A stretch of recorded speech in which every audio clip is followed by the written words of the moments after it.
you want to murmur and complain. I just need my light bill. I can't think I can pray after I get my bill paid. Wrong.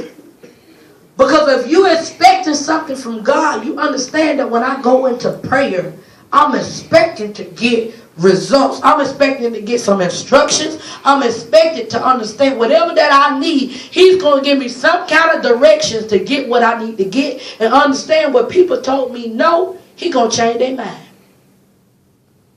We got to understand that. Because when you're in a place of expectation, you understand that He's going to give me whatever I need, regardless of what it looks like, because I've been paying the price. I have been faithful. I have been committed. See, that's why He comes and answers your prayers, because you spending time praying. You spending time worshiping Him.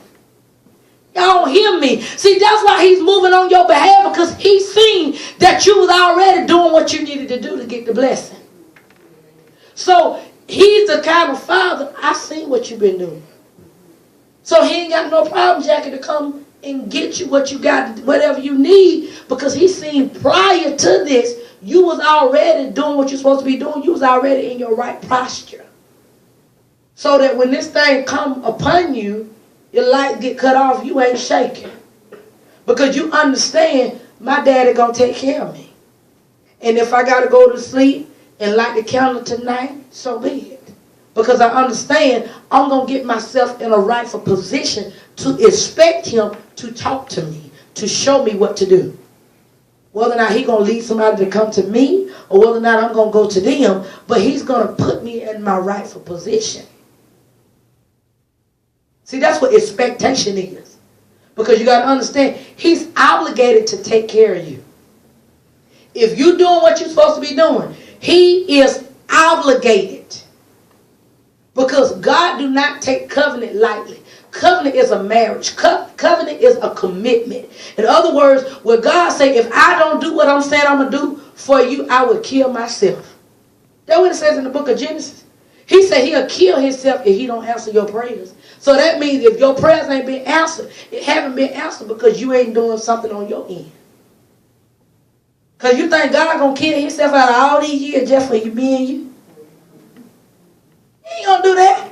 So that means we just got to align ourselves, because see, the problem is we want God to do something when we ain't did nothing.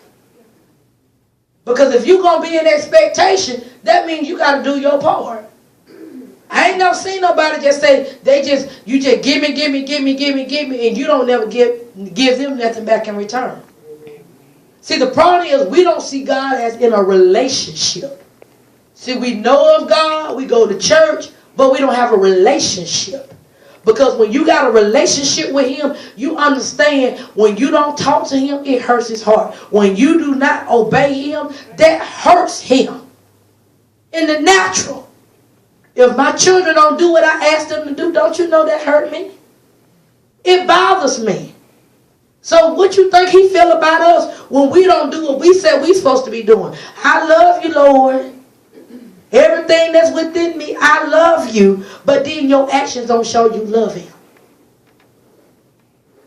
See, because we're going to know that if we're going to be in expectation, you got to be at a place where, you know what, I'm not satisfied where I'm at. Because where I'm at is temporary. You got to tell yourself, this is a temporary position. I'm staying here. I'm staying in this house. I'm staying in temporary. I'm driving this car temporary. I'm in this place where I'm at temporary, because I'm in expectation, because I know I'm doing something to move ahead. Come on here. If I know that I want to get stronger and closer to God, I'm going to get with some people who's stronger than me. I'm going to get with some people who know more than me. Because see, if you're around people where you the highest and everybody else, you know more than everybody else, that's why you ain't growing, because you ain't being challenged.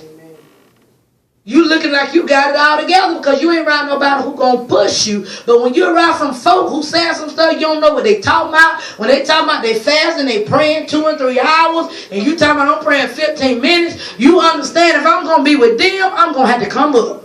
Come on here. They talking about these things in the Bible, and they talking about they laying hands and they casting out devils, and they talking about you gonna ride with me. You gotta know how to lay hands. You gotta know how to cast out the devil. That gonna make me get on my face and say, you know what? I got to get myself together. Because see, if you around people where you the highest and everybody else, you know more than everybody else, that's why you ain't growing, because you ain't being challenged. You looking like you got it all together because you ain't around nobody who gonna push you. But when you're around some folk who saying some stuff, you don't know what they talking about. When they talking about they fasting, they praying 2 and 3 hours, and you talking about I'm praying 15 minutes, you understand if I'm gonna be with them, I'm gonna have to come up. Come on here. They talking about these things in the Bible, and they talking about you gonna ride with me. You gotta know how to lay hands. You gotta know how to cast out the devil. That gonna make me get on my face and say, you know what? I got to get myself together. And see, and that's the thing. We don't want to challenge ourselves. You got to say, I ain't satisfied with my relationship. I'm not satisfied. Come on, every week I want to grow. Every week I want to be higher this week than I was last week. That ought to be your mindset. And I'm the pastor. I'm growing even in my position. Shame on you if I'm growing and you ain't growing. Now, how I'm growing and I'm doing the teaching. And you sitting down being the student. So I got to be growing just like how you growing. You don't want the pastor to be growing and you still stuck. Well, I still don't understand their problem. I still don't see how they got this. Any questions? Let's turn your Bibles to Galatians 3.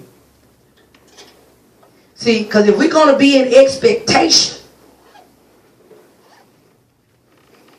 let's look at Galatians, the 3rd chapter.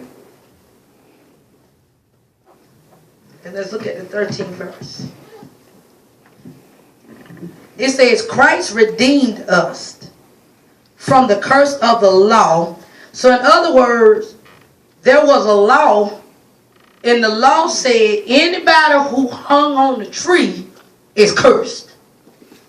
And you know, even in our culture, when somebody talking about now about being cursed, what people do? Oh, they cursed. Don't stand by me. Oh, I don't want no witch coming by me because they cursed. Do you not know Galatians 3 and 13 say Christ redeemed us? In other words, he paid the price for us by being a curse. For it is written, cursed is everyone who hung on the tree.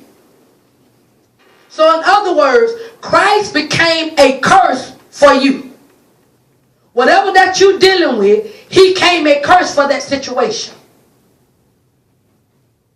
So therefore, you don't have to accept what you accepting. So if you got diabetes, if you got depression, come on, you got high blood pressure, if